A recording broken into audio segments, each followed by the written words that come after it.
आज की मीटिंग में ख़ास तरीके से 3 बातें तय पाई हैं।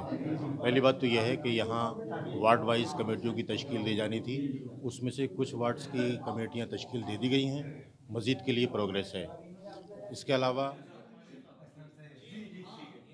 जनरल सेक्रेटरी मौलाना असलम जावेद क़ासमी तशरीफ़ ले गए थे वहाँ पर।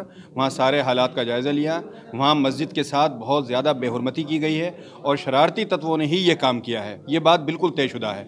लेकिन हमने एडमिनिस्ट्रेशन से रब्ता किया था, एसओ अजीम नगर से बात हुई थी, एसओ भोट से बात हुई थी और दोनों ने हमसे वादा किया था कि हम कार्रवाई करेंगे।